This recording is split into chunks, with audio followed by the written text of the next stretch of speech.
Exploring the bizarre. Your e-ticket ride into the world of the paranormal. Strap yourself in as we traverse the universe exploring the unexplained. UFOs, ghosts, lost worlds, cryptozoology, as well as other dimensions. It's time to take back the night. Now, your electrifying hosts of Exploring the Bizarre, Timothy Beckley and Tim Swartz.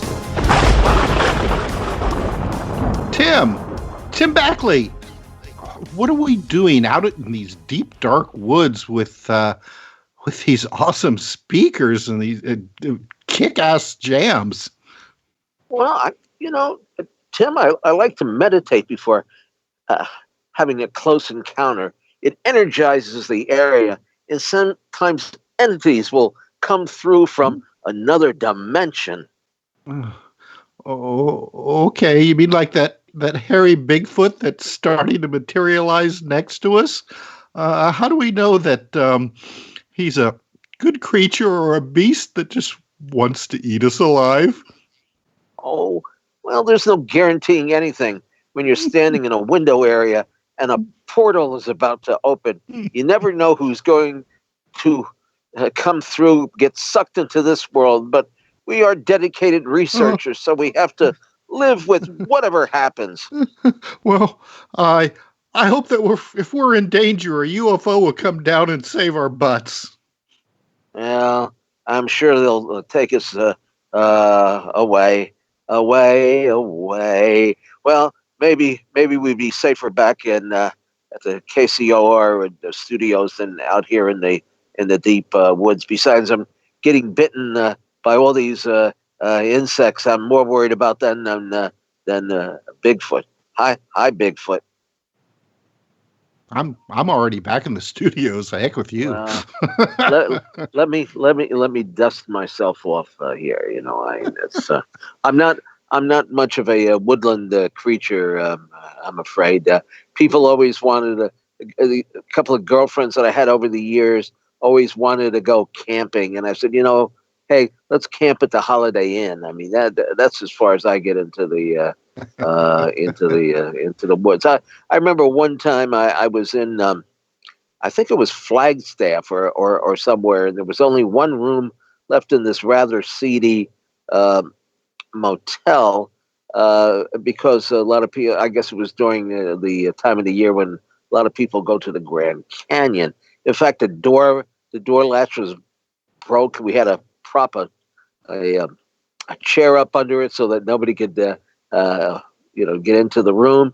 But unfortunately, the last room, a skunk had died outside the air conditioner, and a horrifying experience. So if you're going to Flagstaff, be careful of what time of the year you're going, and don't stay at one of the 2-star motels.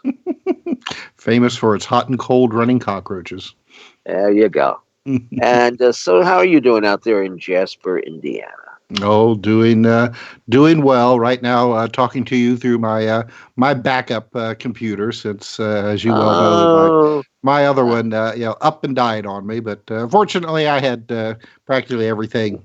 Well, we're still hoping to get out that we're still hoping to get out Tim Beckley's big book of incredible encounters by the holiday. That'll be a Christmas present to all, and I know you've been diligently at work on it, and it's unfortunate about the computer, but that's technology. Anyway, on with our show for this evening. Tim, why don't you tell us who we're going to be chatting with for the next hour or so? Yeah, well, we're really fortunate because, last week we had Paul Eno on, and so I managed to get his friend and hopefully soon to be our friend, Aleksandar Petakov, who has been with Paul, and in particular with a UFO incident and another rather unusual event that Paul discussed that week. But first, let me introduce Alexander. Now, he's a documentary filmmaker and a multimedia artist, as well as an avid adventurer who's constantly searching for the unknown.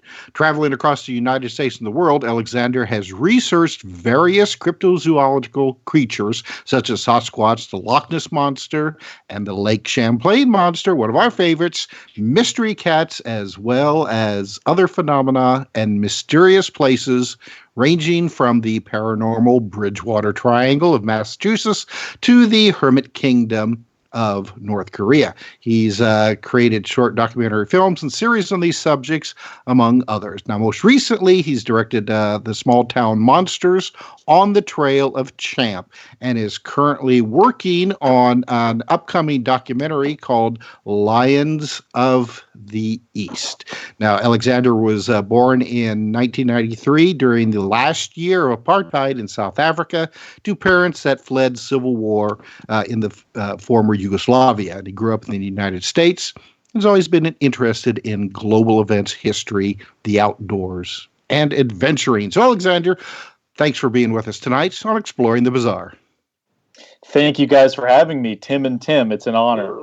Well, 1993, that's when my goodness, 1993. I don't think I know anybody that young. Well, I suppose I do. Well, you do now. It's been a quick minute, let's say. I believe it is. But when you're dimension hopping like the three of us do, you never really know what time of day it is. Never mind what year. Well, you've had certainly a creative background. And we'll get into that as the evening progresses. But what is the Pennsylvania Triangle? I mean, we know about the Bermuda Triangle, and there's the Dragon's Triangle, and there's a triangle. Bridgewater Triangle, Tim. Bridgewater. And there's one in the Great Lakes, and there's one in Nevada, I think I've heard about. But I don't know too much about the one there in Pennsylvania. How did you locate it, and how do you connect the dots? Sure. So, should I talk about both Pennsylvania and the Bridgewater Triangle? I can do both. Yeah, absolutely. Get us just square it out for us. Sure. So everyone's obviously heard of the Bermuda Triangle, very famous sort of area. It was covered extensively in the 70s and 80s, very popular area. And what happened around that time was there were other areas that people were reporting strange activity, UFOs, abductions, sightings of strange creatures. And these were areas that weren't happening in the middle of the ocean. And one of these particular areas was just south of Boston, Massachusetts, in southern Massachusetts. And cryptozoologist Lauren Coleman kind of called it the Bridgewater Triangle because it was an area that encapsulated all sorts of strange phenomena dating back hundreds of years, involving a swamp that was sort of the epicenter, something called the Hockomock Swamp, which the Wampanoag tribe in the area believed that was where the place where spirits dwelled. That was kind of their translation. They sort of stayed out of that area. It had a very bloody history. Plymouth Colony, one of the first settled areas in North America there, was right at sort of the start of this, you could say. There was a lot of conflict between the settlers and the tribes in the area, and some believe there was a curse that was then placed upon the whole region. You have other mysterious things such as the Dighton Rock, which is this very strange rock with these sort of hieroglyphic carvings on them that nobody can really seem to figure out the origins of. Some people have suggested it's Norse, Portuguese, perhaps Phoenician, Egyptian. There's been a whole host of hypotheses. It's now in a state park there. You have the Freetown State Forest, notable for various cult activity, as well as a place where the mafia used to dump their bodies, kind of in between Boston and Providence, Rhode Island. So very strange area. And then, of course, they must have piled up there with the Westies and all, I suppose. Oh, exactly, because this forest is basically halfway between Boston, Massachusetts, and Providence, Rhode Island, which were both sort of epicenters of both the Irish and Italian mobs and mafias at the time. But also you have the Pukwudgie story, which many people have heard of. That sort of is from this area as well. So it's a very strange spot. And you have the Lizzie Borden house is kind of to the south of it. and lots of UFO activity. So that's the Bridgewater Triangle. So it's basically become one of the more famous areas. Didn't people go into the forest there too and never be seen again? Oh, well, there's been stories of disappearances. I think now it's more, at least in the 21st century, it's more of a bit of a, I don't want to say exactly tourist attraction, because it's not like very many of the businesses capitalize on it, but people go there because they hear of the stories. No one really would go into this desolate sort of swamp, the Hockomock Swamp, unless there were stories, and there's plenty of stories of giant winged creatures being seen, Bigfoot, glowing orbs. We like winged creatures. In fact, we did a book, Weird Winged Creatures. Say that 3 times. But Bigfoot. I mean, the usual description of easterly Sasquatch. Yes, sort of the typical Sasquatch. The shaggy hair, the upright posture, walking on 2 legs, as reported across the country, basically in every state aside from Hawaii and every Canadian province. Either that or it's somebody that got lost returning home from Woodstock. I guess I don't. It could be around. It was around that time. Yeah, bad joke. Okay, all right. So we know about that triangle. What do we know about the Pennsylvania triangle? I mean, is the whole state like a mystery zone? I think, it seems to be. Pennsylvania, as I'm sure you guys are aware, has its fair share of strange places and stories. Dogman. I mean, our friend there, Peter, who does the YouTube animation and puts that all together. He's a big fan of Dogman. He's got his scary stories, and Dogman. I mean, we've had people on here, guests on here, like Butch, who have told us about these, and Lon, who've told us about their experiences investigating the Dogman and some of these other creatures. Now, what part of the state are we concentrating on? Where is the now? You guys had your encounter in Du Bois. Where about is that? Let's say in location to Philadelphia or Pittsburgh or something that we might know, because there are a lot of rural areas in Pennsylvania. Sure, yeah. And just before I mention that, Pennsylvania is a state that, according to recent data, has perhaps some of the most, or has a lot of the Bigfoot sightings on the East Coast. Pennsylvania is like 3rd or 4th in the nation, according to the most recent sort of data that came out this summer. You have other areas like the Chestnut Ridge, south of Pittsburgh, where they have a lot of strange reports. Eric Altman, that's one of my Stan favorite. Gordon. One of my favorite videos. The Small Town Monsters. That's a good one. It's a good one. Yeah.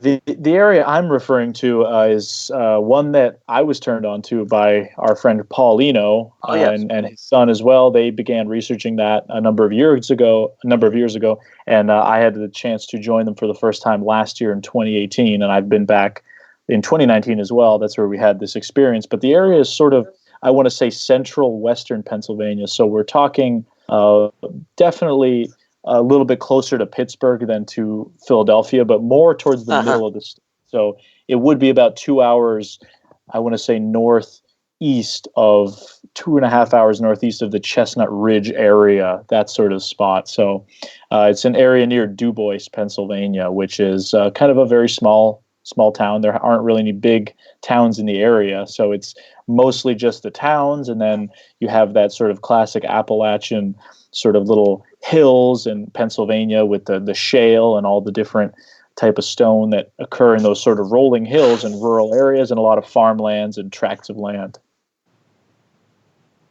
And what exactly has happened there? Oh, a whole host of strange things. So you have people seeing UFOs, of course, orbs, shadow people in their homes, stories of abductions, many Bigfoot stories, various Bigfoot stories, black helicopters being seen, strange sounds at night, the whole host of things that you experience in a lot, or that are reported rather, in a lot of the other sort of triangle areas. And like I said, a lot of these triangle areas really take their name after the Bridgewater Triangle, even though geographically they might not be a triangle. So in the case of both Pennsylvania and the Bridgewater Triangle, they're not really perfect triangles. That's just sort of an easier way of of understanding, perhaps, or in our Yes, minds, kind of it's kind of a giving it a catch all phrase, I suppose. yes, or Now, even something like the do golden. you live in that area?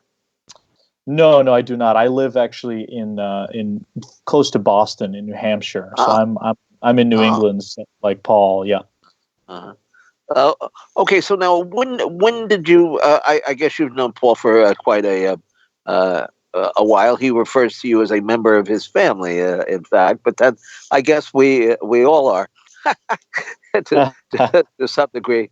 But when did you go with Paul when he first went out there and had his experience of seeing something in the woods and in the trees and kind of lumping this all together? Yeah, so I mean, the first time I actually was there was 2018, and it was basically we got the gang together. We invited a couple of other colleagues from New England, and they invited me as well, and we all road tripped out there and had a blast and did sort of investigations. And for me, at that time, I was a little more skeptical about this sort of Yeah. other phenomena. I was coming from much more of a cryptozoological perspective, where I was interested in the Bigfoot side. So I was very intrigued about interviewing. In 2018, we interviewed 3 generations of a family that were all experiencing kind of Sasquatch activity on their rural property in this area that we were staying. So I was a little bit more skeptical, but we returned this year, same sort of thing, where we would have investigations, talking to eyewitnesses and locals. We would do a town hall, but we had Yeah, these you had 2 a nights town in a row. hall meeting there, right? Yeah, you had a town Yes, yeah. hall. Yeah, yeah. I hope you videotaped some of this, you filmmaker, being that you're a filmmaker. Yes, parts of it are. I actually have the full interviews with the 3 eyewitnesses from last year on one of my Uh-huh. YouTube channels, which can be Oh, checked out. okay. Yeah, Oh, absolutely. What would that channel be? it's called Sasquatch Out of the Shadows. It's a YouTube channel, and Oh, that's just sort of where I put interviews with Bigfoot researchers, eyewitnesses, all my sorts of goodness. stuff that I don't fit into like a documentary style, just sort of extra content I throw out there, and these Uh-huh. interviews are obviously included in that. But yeah, so this year was actually the year we had the sighting of the strange UFO-like object that appeared that one night, and it was quite a remarkable thing. There were, I believe, 5 eyewitnesses altogether and a dog as well, if you would count that as a another species Well, experiencing it. yes, yes, a half a witness at least. Well, what did you see? What kind of UFO?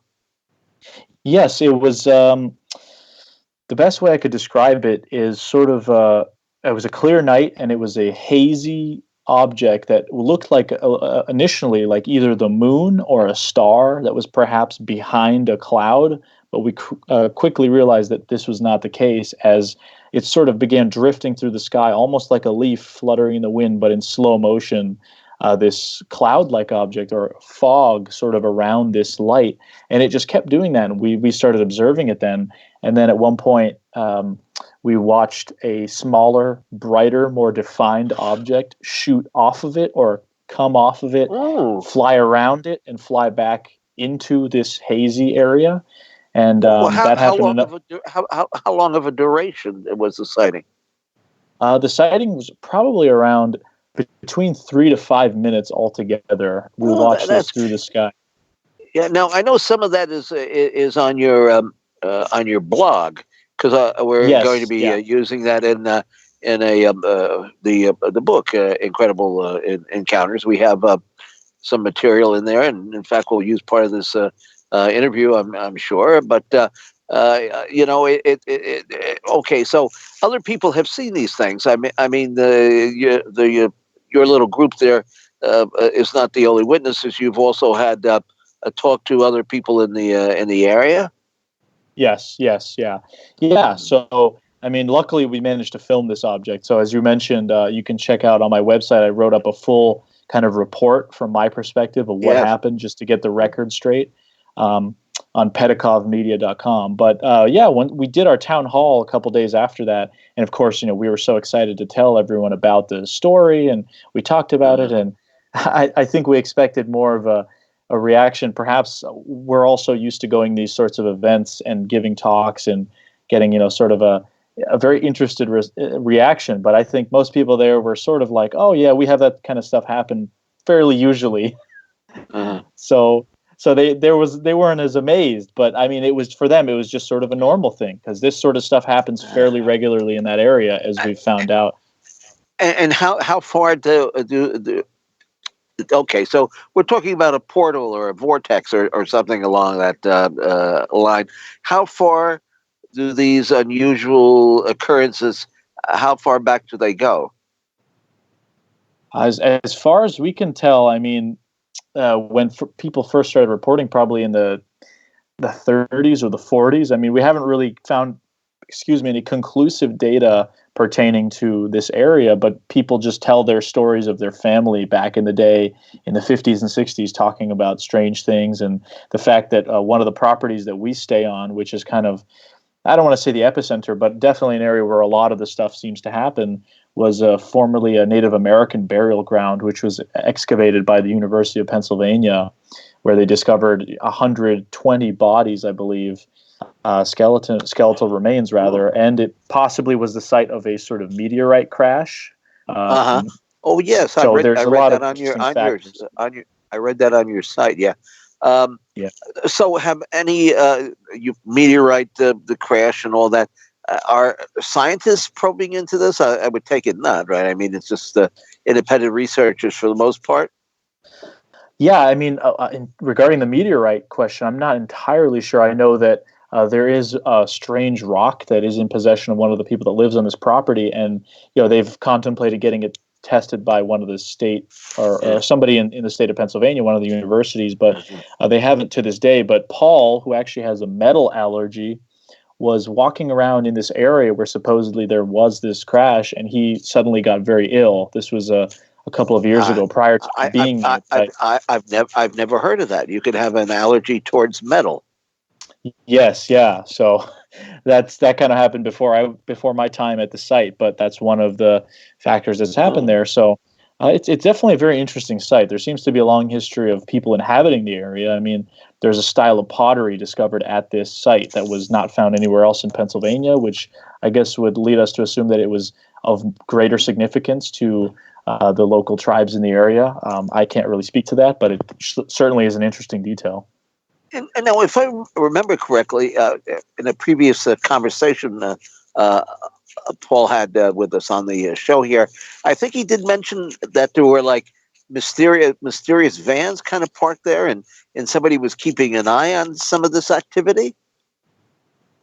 So I don't know exactly that detail. I do know that one of our colleagues there was one of the years, or actually the last year, was sleeping down at sort of a campground area away from the rest of the group, and he claimed that at wee hours of the morning there was a orange maintenance truck that sort of just drove through the area, which doesn't really make sense because there's nothing there except private property and a sort of field, which there wasn't really a road in. There's only one road in, small dirt road, and kind of threw him off. He wasn't really sure what they were doing, and then asking around in the morning, he thought, oh, was that anyone in the area? And nobody really knew what he was talking about. So that's the only story I know of a strange sort of vehicle kind of going around. Gentlemen, let me interrupt you here because we have to go to our bottom of the hour break. So when we come back, we'll continue our conversation on exploring the bizarre. So stay tuned for more.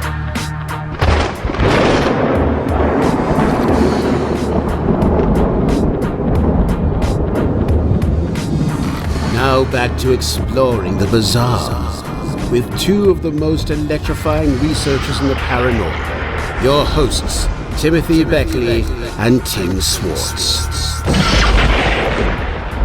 Welcome back to Exploring the Bizarre. I'm Tim Swartz. Tonight, our guest is Alexander Petakov. And Alexander, last week we had Paul Eno on, and we talked about the UFO sighting, and then the extremely unusual event that happened, I think, afterwards with the strange free floating tone. And you were there, you heard that. Why don't you give us your perspective of that evening?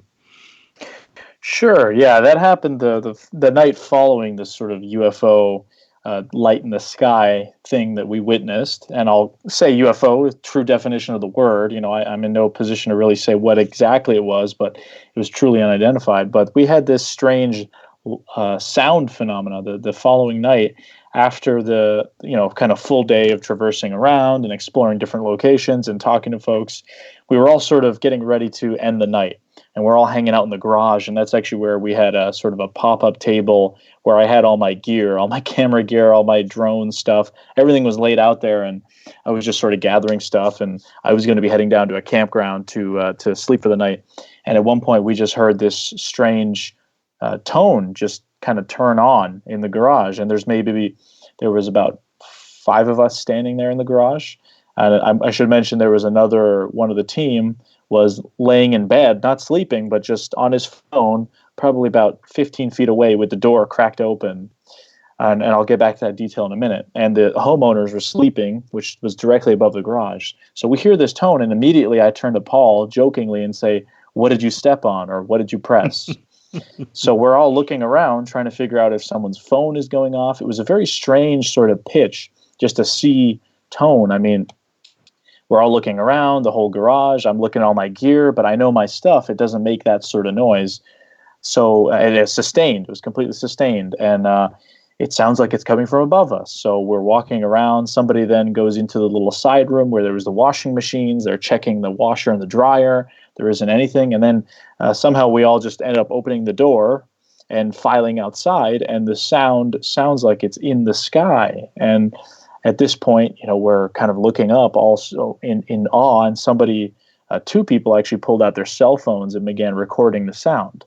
And to me, it sounded like whatever was there, or the sound perception was that it was sort of moving around, like it was in one spot and then it would shift, and it almost like it kind of went over the woods that were a little bit further away from the house. And at that point, it just cut off, as if somebody just hit an off switch. It went from sound to just cut off. It didn't fade out. It didn't transition out. It just kind of kept doing that. And we have the recordings, on the phones where you can clearly hear how it kind of cuts out. So we spent a little bit of time trying to figure out what it could have been, what it might not have been. And all of us agreed that it was sort of moving around. And it first sounded like it was inside the garage. And we go inside. I ran inside to one of the other group members who I mentioned was laying in bed with the door cracked open. I said, "Did you hear any of that?" And he just kind of looked at me dumbfounded and said, "No, what are you talking about?" Mm-hmm. At which point we tried to explain to him what happened. And it was just amazing because we were so close to him and the door wasn't even shut fully. I don't understand. We were worried that we would wake the homeowners up as well. The next morning we asked them and they said they heard nothing as well. They were sound asleep. The closest sound I could say it resembled would be one of those Tibetan singing bowls.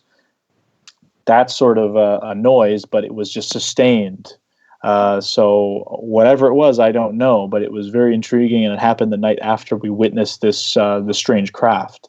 And we talked about that in the presentation as well. And that was definitely one of the stranger sound anomaly sort of things that I've experienced. And I think many of us agreed that it was one of the more bizarre things, because you expect to see something or something along those lines, but when you hear just a strange noise, it doesn't exactly make a lot of sense. And we spent a lot of time trying to rationalize it or figure out what it could have been. And we checked all the equipment, everything in the garage. Nothing seemed to work, even afterwards as we checked. So it was a strange, anomalous sound. And that's what makes this kind of phenomena so interesting, because humans being humans, we love to try to find a reason that something like this is happening. But as you well know, the majority of the time you can't figure out any reason why this is happening.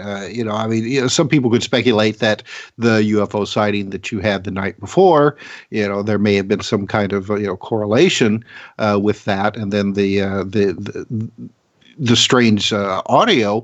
But when you boil down to it, what's the meaning of it? Is there any meaning? It's just it's beyond trying to figure out why it happened. Yes, yeah. I mean, like I said, it was, as far as we could tell, there wasn't any correlation between the two events aside from them happening in pretty much the same area and almost 24 hours apart. That's basically the kind of the takeaway. Now, you can speculate what you like about just that area in general. And as I mentioned earlier, the previous year, when the first year I went there, I was definitely a little bit more skeptical about the idea that you have Bigfoot and creature sightings going on in the same place as UFO or other sort of paranormal activity.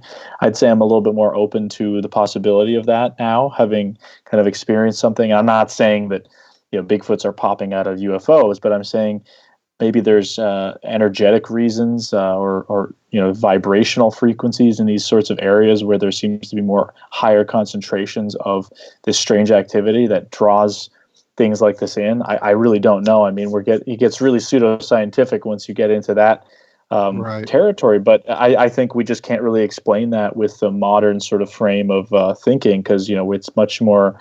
I think we're much more materialism based in terms of explaining things away, whereas there are a lot of phenomena that we're just starting to learn about that are sort of intangible in a physical sense, but are certainly something that happens. Just thinking about something like infrasound, or the idea of telepathy, or just human willpower even. I mean, trying to understand that in a physical sense is definitely difficult. What about other personal experiences? Now, this one was certainly unique. I mean, have you had, out of all the places you've been and investigations that you've conducted, have you had any other unusual experiences that you can say, yeah, this really happened to me, and I don't know what the hell happened? I would say nothing as definitive as that. That was definitely something where, we have not only video evidence of what happened, we have audio of us seeing this object in real time as people were trying to film with their cell phones, which didn't really work, but it still preserved the audio of what we were saying at that exact moment. And then we have all our testimonies. So I think we have a good amount that we've seen. But that was the most interesting thing I've seen. I've experienced plenty of other stuff that I can't really say is as conclusive. So, and a lot of the more Bigfoot related things, I've been out in the woods plenty of times with investigators, or kind of filming documentaries with Bigfoot researchers, and you get sort of strange noises, wood knocks, tree knocks, particularly a very interesting one in Ohio a couple of years ago with these guys named Dallas and Wayne, where we heard something big was sort of responding to a bunch of wood knocks and making noises in the woods, and it would definitely made the hair in the back of your neck stand up. So,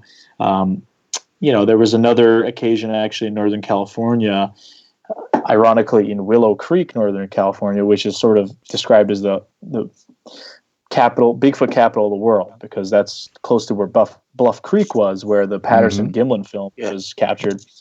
I was there, and we saw, a UFO in the sky, and it was just sort of, it looked like a star very far off, and it started moving around and then zipping around kind of left to right, and then just sort of dissipated.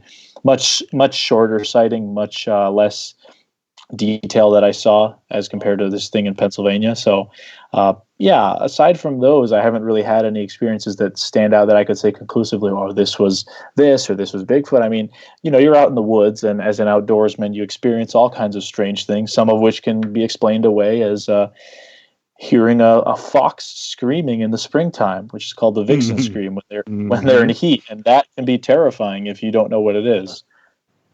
Now, let me just ask this question here. Now, the first night you were there, and you were out in the field with Paul, and he had his speaker, and he was playing this particular classical music, I believe, right, by one of his favorite artists, and apparently this did draw in some of the activity that took place that evening. Was there a similarity between his playing this particular music and what you heard in the garage? See, that I'm not sure of. I wasn't there with Paul, but the songs sort of he played were just sort of calming music that I think he would play because what we would do is basically we'd be split up into groups, either individually or just two per group, just sort of stalking out, I guess you could say, or hanging out in certain areas of the property where we're, miles away from each other. I happened to be that night hanging out down by a wooded ravine near the property of those folks who had various generations worth of Bigfoot encounters. I was just sitting kind of alone in a pickup truck, and seeing the shadow of deer rising through the grass and turning my highlights on, thinking I'm going to see something else. But yeah, as for the tones, I don't really know if it sounded like what was on the tones in terms of that sound. We did play some other tones the second day on the night when we did hear that sound. We were playing just some tones while we were up on an area doing a scouting kind of. It was a cloudy night, so you couldn't really see anything, but it would have been a perfect spot to do stargazing. And it was sort of similar to some of those tones, but not exactly the same. And that's why I would say that the closest sound it resembled was a Tibetan singing bowl. If you've ever played with one of those, that's pretty much exactly what it sounded like, but just sustained completely throughout the few minutes that we were hearing this sound. Why don't you tell us about the documentary that you're currently working on about big cats? Sure. Yeah. So that's I just released a trailer for that a couple of days ago here. That is called Lions of the East. It's a documentary about the sort of mystery big cat phenomena in the eastern part of the United States, primarily New England, where I'm operating out of. So it's all about the mountain lion phenomena primarily, which is the idea that people are seeing mountain lions, which are supposedly extinct or extirpated from this area, and they supposedly have been since the later part of the 1800s when they were hunted to extinction in the area, and a lot of deforestation happened that pushed out a lot of the other large species of animal that are native to this area, such as black bear and moose and deer and other species as well. But supposedly, people are still seeing mountain lions. And there's plenty of people I've talked to that are credible eyewitnesses, and I've heard hundreds of stories. It's very widespread, I'd say, in this area. And the documentary explores kind of what is going on. So I talked to various officials that work for the states of Vermont and New Hampshire, former state officials from Massachusetts, eyewitnesses, kind of self-professed researchers that just go out there either based on their own eyewitnesses or those of their family, and that's motivated them to try and get to the bottom, as well as people who have found definitive evidence of mountain lions in the area that have almost been covered up or kind of ignored by certain state authorities and agencies. So it's sort of just a dive into that entire subject and why there's this sort of distrust of the states, because a lot of the public will just write them off and say, oh, yeah, they're covering it up. They know what's going on. And I don't want to say their claims are completely unfounded, but I don't think that there's necessarily a grand conspiracy, but I think it's somewhere more in the middle where you do have a sort of reluctance, probably due to money or funding, to have to deal with a large predator that is maybe just passing through the area from Western populations as opposed to setting up permanent populations. But others would argue, no, well, we've seen young ones, we've seen evidence of breeding populations. So it's a surprisingly contentious debate in at least in New Hampshire and in much of the surrounding states. You'd be surprised how much controversy it's stirred up, and every year there's sort of a craze about it in the local medias, and it sort of takes off and is definitely an interesting subject. What about sightings of black mountain lions? I know here in Indiana, I mean, we get a lot of sightings of just the regular tan-colored, supposedly, mountain lions or cougars, but we also get a surprising amount of people who claim that they have seen, they call them Black Panthers, which, of course, probably, isn't the case, but they could be melanistic cougars, who knows? But what about there on the east?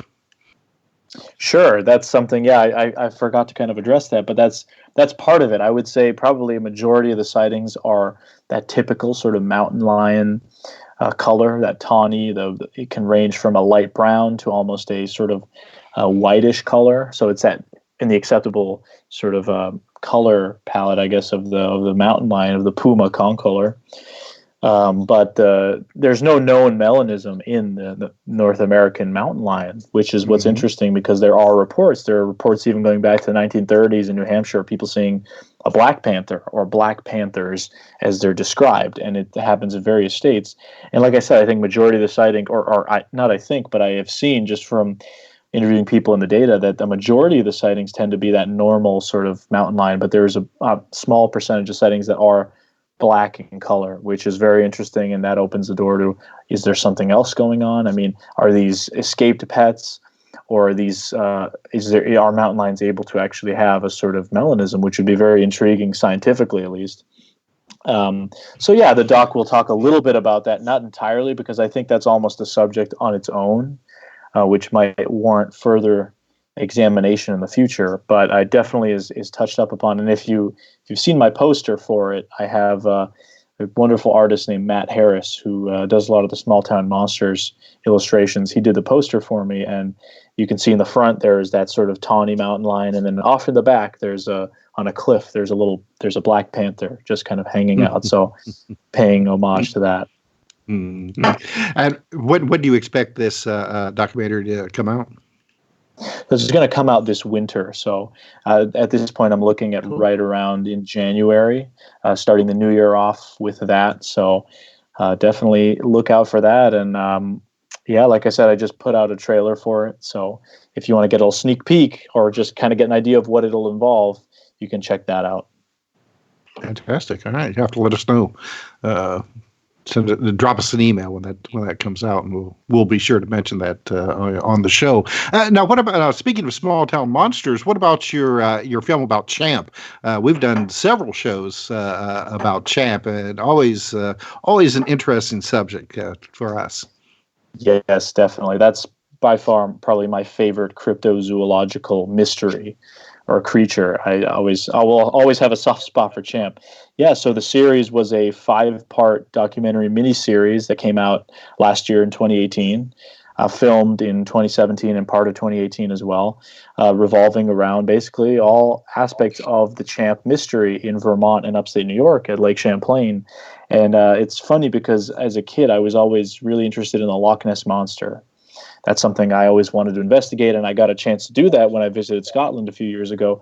But I never really thought about Champ that much, whereas Loch Ness is across the ocean, and growing up in New England, Lake Champlain's 3 hours away at most.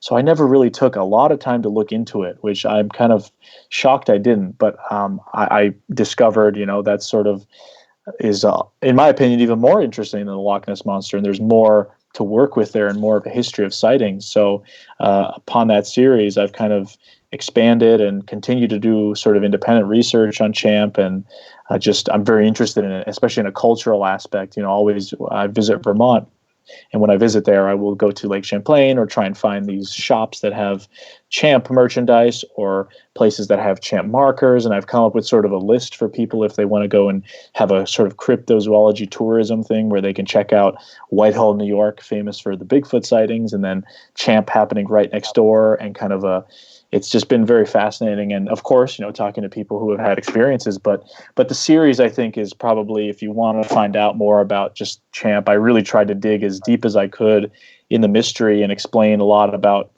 the history of the lake itself and the sightings. And it focuses on some of the researchers that have looked into it and, kind of joining them for their investigations. It is interesting, though, how you have very similar lake-type conditions, I suppose would be the best way to describe it. You have the Loch Ness and Lake Champlain, and then others across the world that cold, deep lakes that all of them seem to have some kind of water beastie. Yes, there definitely seems to be some sort of trend, at least in the northern hemisphere, in a lot of these formerly glacial lakes to have a sort of propensity for lake monster stories, for lack of a better term. And in the case of Lake Champlain, it's very similar to Loch Ness in that respect. Lake Champlain actually was, covered by glaciers thousands of years ago, and as the glaciers receded, it was then connected to the ocean for a time period called the Champlain Sea. So it was actually just a sort of branch of this larger sea that almost stretched out all the way to Michigan. And there were various marine mammals and lots of aquatic creatures that lived in that body of water, and which is fossil evidence has been found of beluga whales and walruses and seals and other animals. So perhaps something else maybe was swimming around in here and got landlocked as the glaciers receded. And there's a number of species of fish in Lake Champlain that are possibly believed to be adapted from saltwater to freshwater, such as the Atlantic salmon found in the lake, sturgeon, possibly the sea lamprey. It's a very biodiverse lake, and it's one of the most biodiverse actually in North America, at over 90 plus species of fish. It's within the top 20 largest lakes in the United States, and it's massive, 123 miles long, 12 miles wide at the widest, and it virtually spans most of the coast, or rather most of Vermont. It's kind of called New England's West Coast.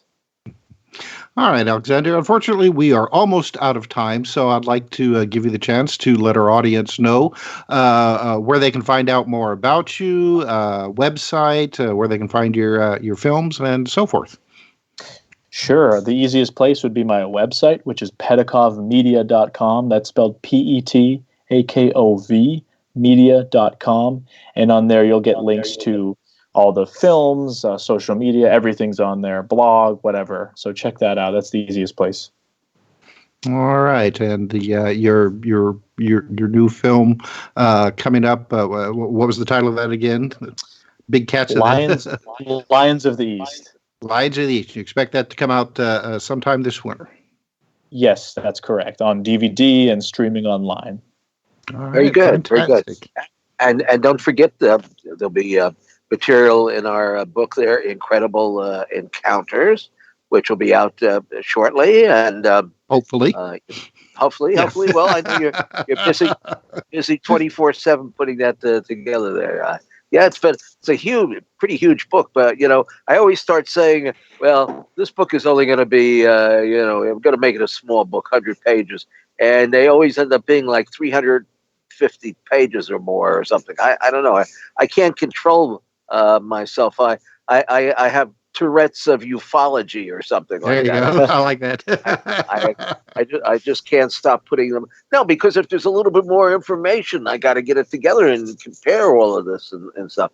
But anyway, that's Incredible Encounters. And don't forget to go to our website, our YouTube channel, Mr. UFOs, Secret Files. And let's see what goodies we have over there. I'm sure Peter's putting together some great little cartoons of animation. I don't know if you call them cartoons, but little shorts. We begin the show with them every week. And again, it's been a good program, and we'll be back next week with some pretty exciting news about some other ventures that we're involved in.